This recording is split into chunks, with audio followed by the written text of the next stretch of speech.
A woman's place was not on the streets of Boston running the annual marathon in 1967.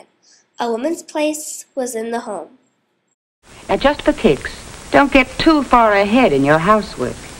Now, why should you have to lay out everything all nice and ready for George and Jimmy, down to the last egg and can of salmon? Oh, no, I couldn't. I'd have to make things easy for them. After all you've been going through, this might be the awakening for friend George. The big, bright dawn. Most married women were overweight and not in shape because they believed that their job was to raise the children and take care of the chores while their husbands would go to work and make the money. Many women did not agree with this cultural norm, including Kathrine Switzer.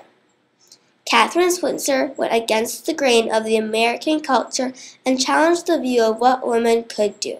She ran in the Boston Marathon in 1967, even though many people were against it. Her legacy can be seen in women of all ages participate in all sports, including the Olympics. Kathrine Switzer was born January 5, 1947 in Amberg, Germany.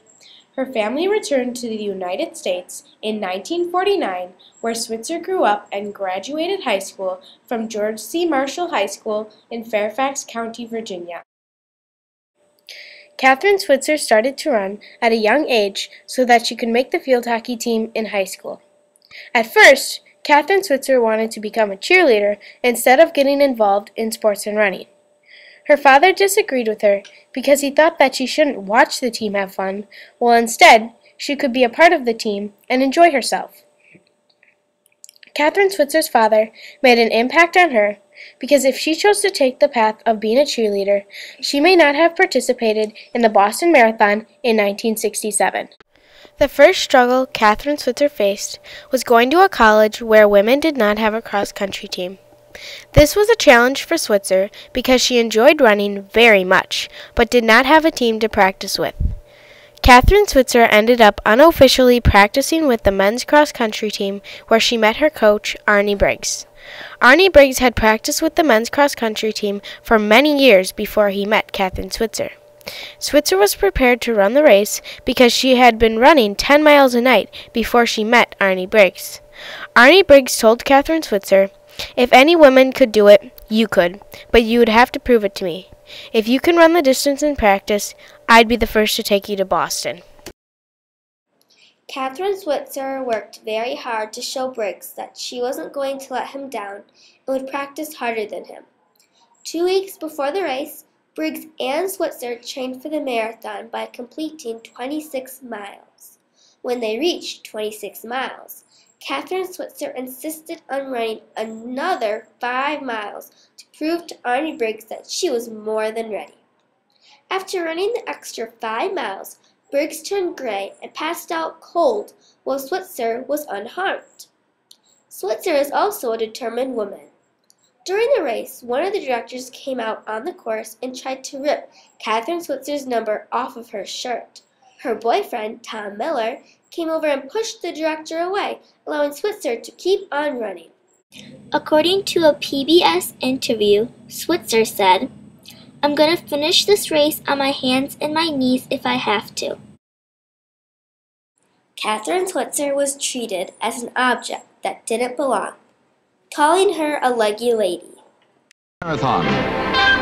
The world's most famous foot race even attracts a leggy lady, Kay Switzer of Syracuse, who did not finish. Officials tried to jostle her off the road.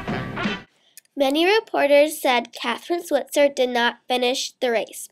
This is not true because Switzer finished the race in 4 hours and 20 minutes. Being a woman in the late 1960s was quite difficult because women weren't allowed to do certain things. One of the things that women could not do was get a credit card. In order to get a credit card, their husband had to get it for them. If they were divorced or not married, they could not get a credit card. Another barrier that women faced was that they could not get an Ivy League education.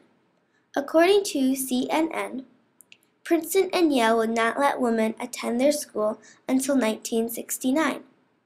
Harvard, which is located in Cambridge, Massachusetts, would not let women attend their school until 1977. Another problem that Kathrine Switzer faced was the way that the world thought about women in the 1960s. Being a woman in the 1960s was not easy for many women, like Kathrine Switzer, who loved running but were not given the opportunity to compete with others in a long-distance race. When Kathrine Switzer was in Puerto Rico, she thought that most of the women who weren't married and did not have children were more slim and in shape. But on the other hand, the ones who were married were bigger and overweight. Most people all over the world thought it was a woman's job to stay at home and cook the meals and watch the children while the father went to work and made the money. It was also very uncommon for a woman to be seen running more than a mile. Under the law of the AAU, women could only run a race that was 1.5 miles long. During the race, Kathrine Switzer told her coach Arnie Braggs, "I really can't apologize for that. We need to explain somehow that I'm not doing this to beat the men, but to run this great race and hopefully encourage other women to run." In the 1960s, a woman's world started to change. Women finally had a say in the government. In 1966, the National Organization for Women was formed. In addition, women could leave their homes without feeling guilty, and they could get a job to help support their family. According to U.S. News and World Report, the 60s was an edgy time of transition, change, and confusion.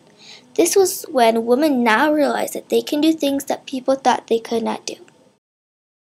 Kathrine Switzer challenged society by running in the Boston Marathon. Switzer did something that society thought a woman could not do. She's not the only woman to challenge what society thought was acceptable for women, but her challenge came in the face of a male-dominant sport on the streets of Boston. Her legacy can be seen with the thousands of women who run in races around the world.